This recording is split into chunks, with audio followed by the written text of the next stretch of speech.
बड़ी सुंदर नवरात्र के समय में भैया पत्नी समझाओ तेरी पति दे के कहो तेरी कैसे ए सैया ले आई हो चुनरी गांव घर बटा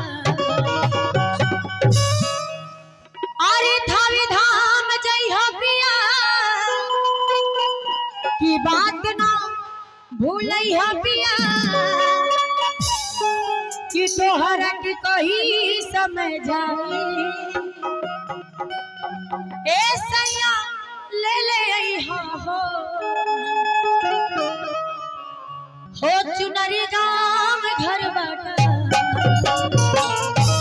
बोल दिखाई वाली मैया की मेरा लोग जल्दी हाथ ना उठावे ला भैया आ उठाई लोग तो हे मां हे छठी माता आ ठेकुआवे लेना था छठ चले ला जी हां अच्छा और कहना है 1 1 2 3 4 ताली बजा के आओ जय हो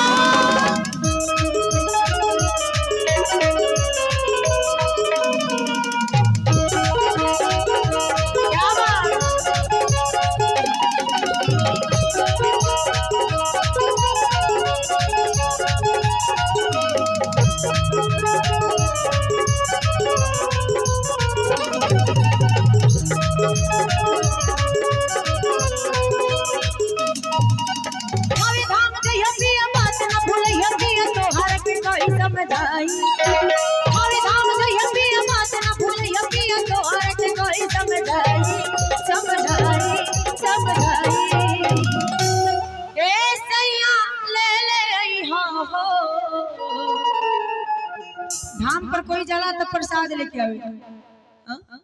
पत्नी समझाओ तेरी पति देके मामी कहो तेरी मामा से ए राजा ले आई हो चुनरी गांव घर बाटा ले आई हो चुनरी गांव घर बाटाई थावे धाम जइया पिया बात ना भूलिया पिया तोहरा के कोई समझाई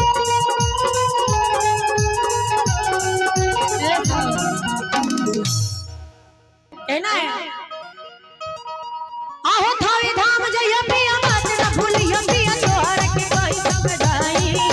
थावे धाम जइया पिया बात ना भूलिया पिया तोहरा के कोई समझाई ए सैया ले आई हो चुनरी गांव घर बटाई सैया ले आई हो चुनरी गांव घर बटाई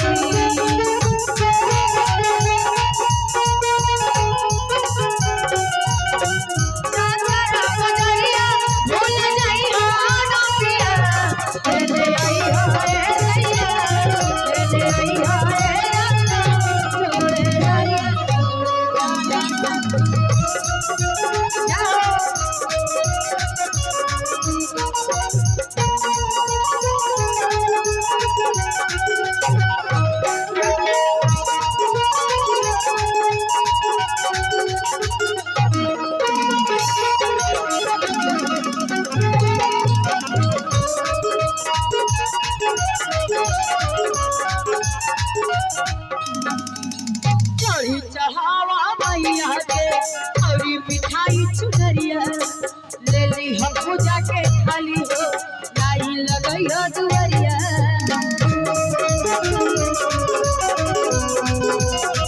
चढ़ी चढ़ावा मैया के और मिठाई चुनरिया लेली हम पूजा के खाली हो लाई लगइयो दुवरिया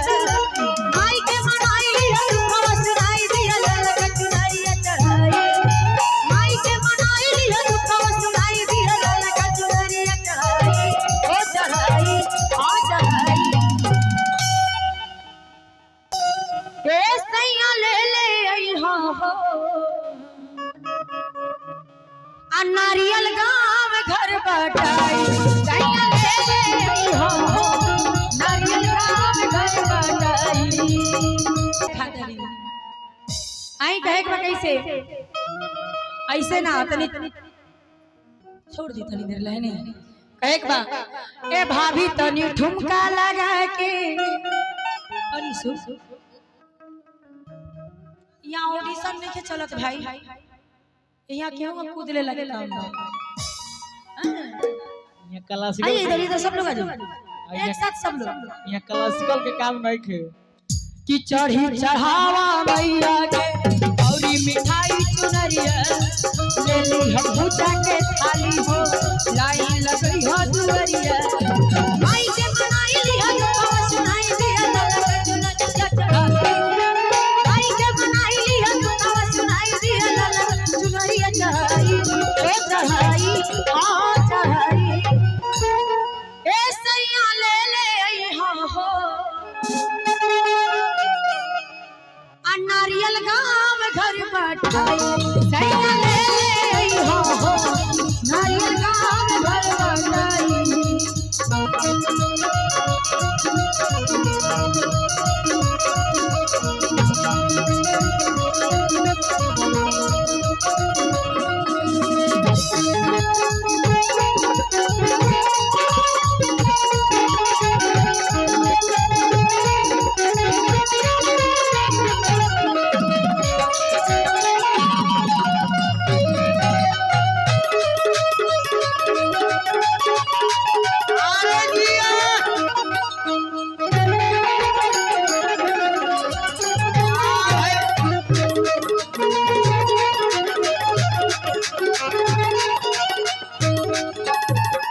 हमार परदेसी हो जाए में करो ना देरी के दर्शनवा मैया के आ जई हो तू सवेरी